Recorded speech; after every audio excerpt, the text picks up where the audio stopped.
How is mind distinct from ego? The term mind has different meanings in different contexts. Often the term mind is used as a synonym for ego.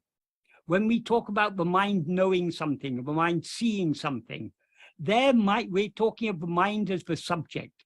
The subject is ego.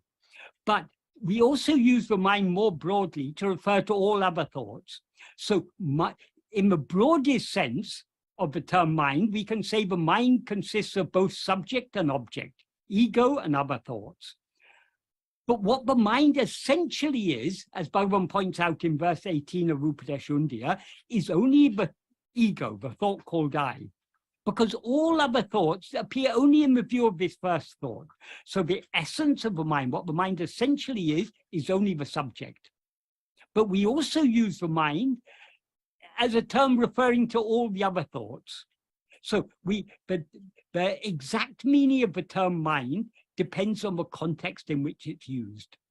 But in many cases, when Bhagavan is talking about mind, what he means by mind is ego, the subject, the knower of all other thoughts.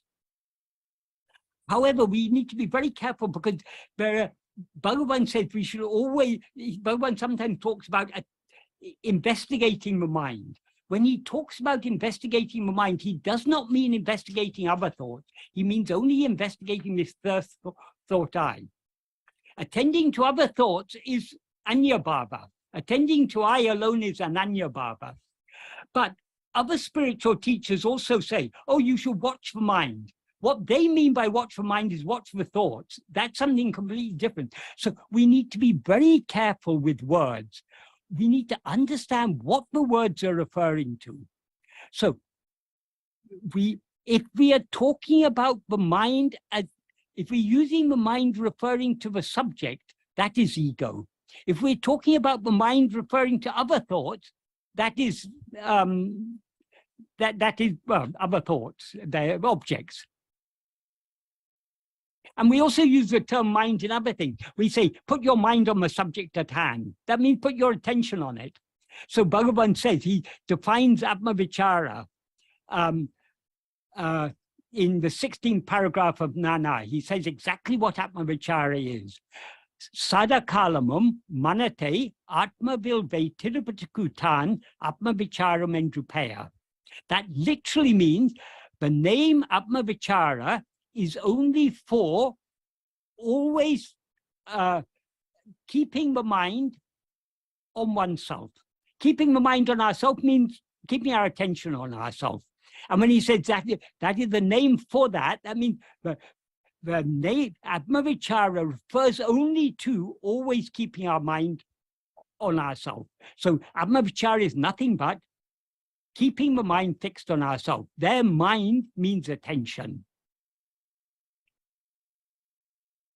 We talk about, oh, my mind, I didn't hear what you said, my mind was elsewhere. That means my attention had wandered away. I wasn't paying attention to what you were saying. So the term mind is used in many, many different senses. Not only, I mean, in all languages. It's the same in Tamil, it's the same in Sanskrit, it's the same in English. We use the term mind in many different senses. Ultimately, everything is mind, because Bhagavan said the whole world is nothing but thoughts. So in the broadest sense of the term, the whole universe is nothing, it's all in the mind, as they say. But when Bhagavan says it's all in the mind, he literally means that there's no universe out there. It's nothing but, the universe is nothing but a series of mental impressions. But who is aware of those mental impressions? It is ego.